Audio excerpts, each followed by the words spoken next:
Somebody had sent in a really important question without going into all the details that, of course, there's the anxiety and the struggle with all the pandemic and the changes of finances and communication systems and work. How do you work from home, or how do you work when you go into, who's going into work? And then this person's life was complicated by the fact that his partner was going in regular treatments for a very serious illness. And I read this question that was sent in to me, and I was like, whoa, that is so intense. So the question that she was asking was, how do you manage this whole cycle of things, which she described, I think, in a very thoughtful way: fear, control, anxiety, reaction. So she noticed how her own fear, I mean, what a fear state that would be, to have a fear of getting the illness and everything you have to do to protect yourself, and be taking your partner in for treatment for this terrible disease, and going to the hospital and driving and being out. So the first thing I felt was this tremendous compassion for somebody that would be going through something that intense, that dynamic. And then the question was, how does she achieve equanimity in a situation like that? And that question really rattled me. I was like, wow, what an amazing question. Because in a way, equanimity or peace or compassion is like the purpose of our spiritual work. It's the purpose of what we're doing. And when we're being beset by these terrible conditions, how do we find equanimity? So I had some thoughts about that I wanted to share with you. I'm getting more emails than ever. I don't know about the rest of you, but it's like everybody wants to tell me how to stay safe and how to be spiritually appropriate, and sending me quotes and all stuff. I'm like, forget it. I don't want to know any more about your spiritual quotes, except for Prem. I'm sorry, that one was really important. But here's one that caught my eye. The Dalai Lama, maybe some of you saw this. It was a letter that he sent about the pandemic. It was to all students, all people. And he said something that was very reassuring to me. If there is something to be done, do it without any need to worry. If there's nothing to be done, worrying about it further will not help anything. I'll read it again. If there's something to be done, do it without any need to worry. If there is nothing to be done, worrying about it further will not help.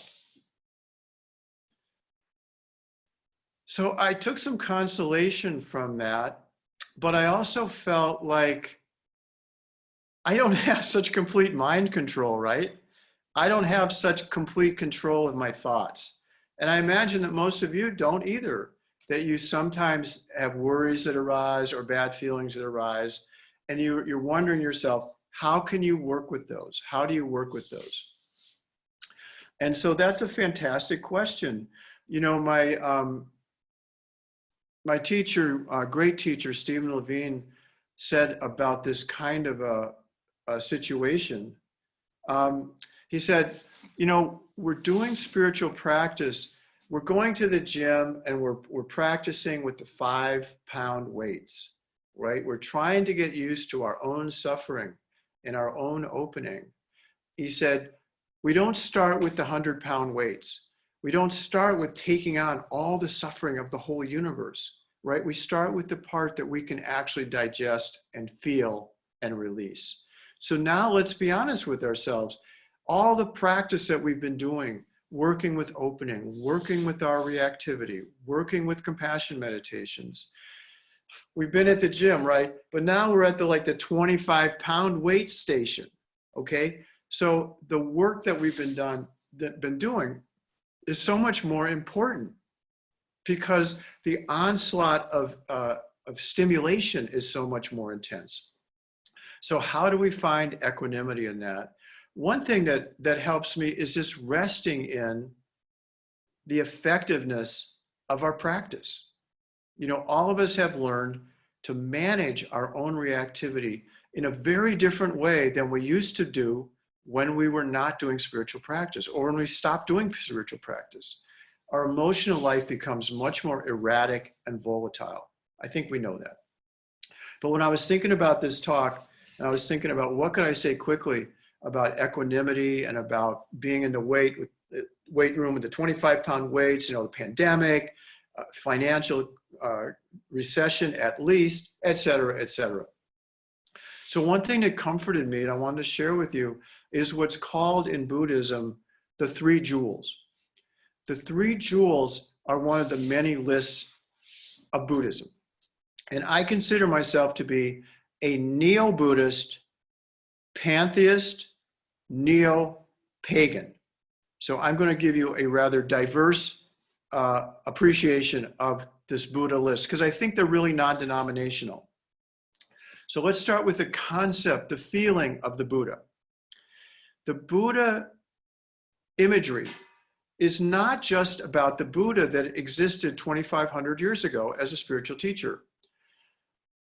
The Buddha imagery implies that you have the Buddha within. That's what's so important about the image of the Buddha, that we all sense that through our own spiritual work, through our inquiries, through our timeouts, through our body orientation, through our compassion meditations, yoga, whatever you're doing, we are trying to liberate and find the Buddha within. This is our goal. This is our common goal. And what is the Buddha within? I'm not sure I'm ever going to achieve a state of complete non-worry, as the Dalai Lama suggested. But I do know that I can awaken my own compassion, my own sense of ease, my own sense of the flow, my own sense of forgiveness, my own feeling of compassion, patience, etc. So that's how I organize the Buddha within me.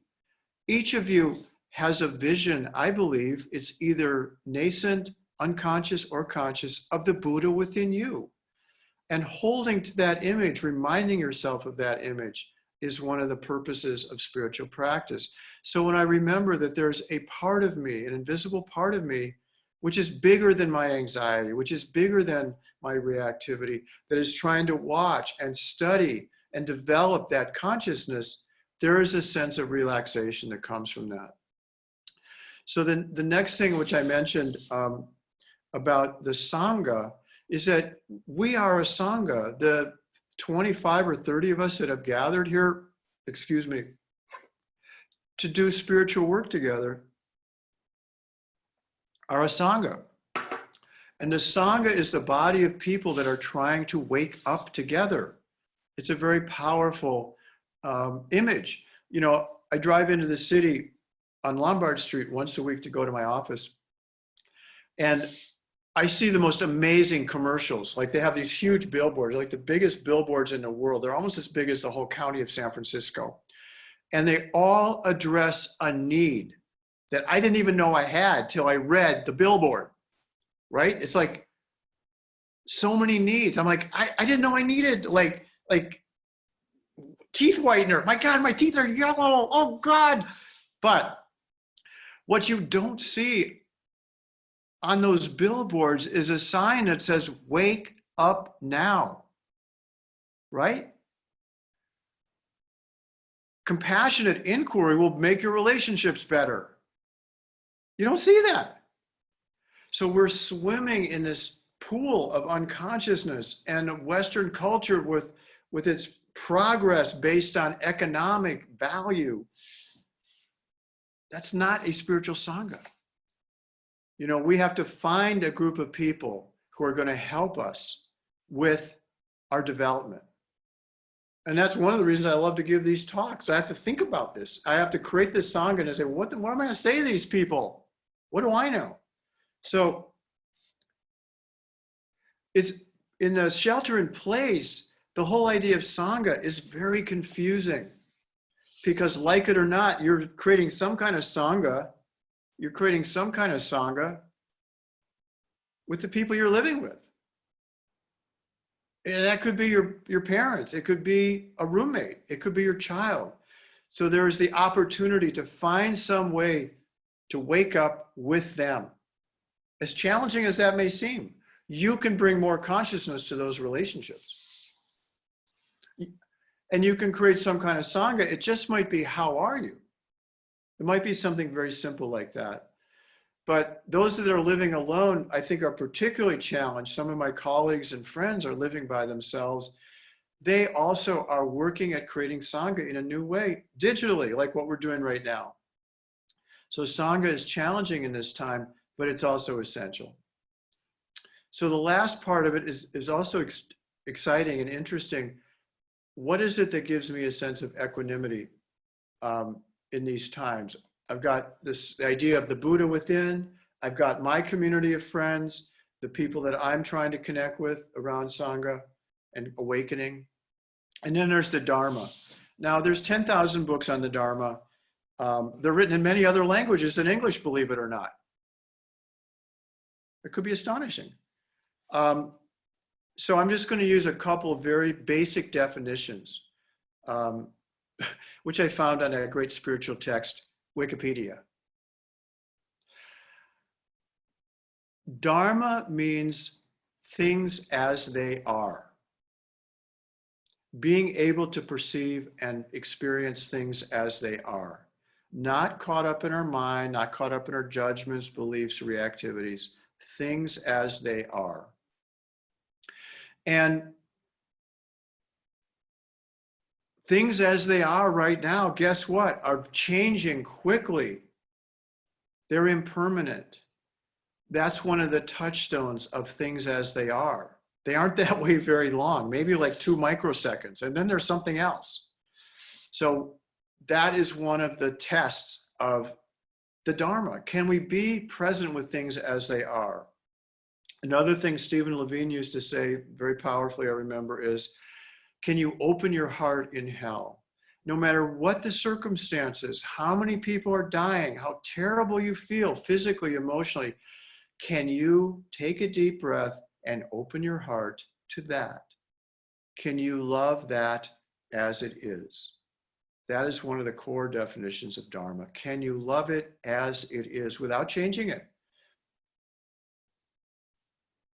No easy task. But the other important thing about the word Dharma is it means the teachings of the Buddha. The teachings of the Buddha are commonly referred to as the Dharma, the way of awakening. And again, there's 10,000 books on that, the way of awakening. But we've already touched on that in the class. We've touched on compassion. We've touched on body-oriented awareness. We've touched on self-inquiry. We've touched on being aware of our reactions as they arise. The idea of redo is really important. And those are spiritual methodologies that are easily contained within the Buddhist teachings. We have our own 21st century approach, definition, description. But when the Buddha talked about the Eightfold Path, right action, right speech, this is what we're talking about. We just have different language. We have language that's pertinent for our time. So what brings me a feeling of equanimity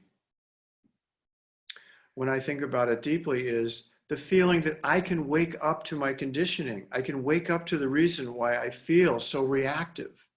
I can use the family, the sangha of community, of people in the community that want to wake up with me. They can inspire me. They can challenge me. They can ask me questions. They can love me. I can love them. And the third is the Dharma, which I just said. Can we be awake to things as they are? And can we apply our spiritual practices to help us restore ourselves to equanimity? For the kind of condition that the partner was describing, it's a difficult challenge, of course. And the fear and the terror are going to arise in waves. But the one teaching of impermanence that comforts me is they will not last. those feelings can open to love, ease, and compassion.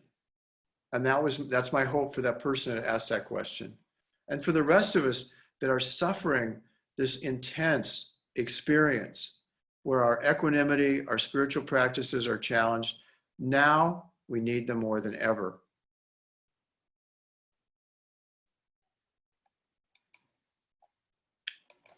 So what I wanted to do is let people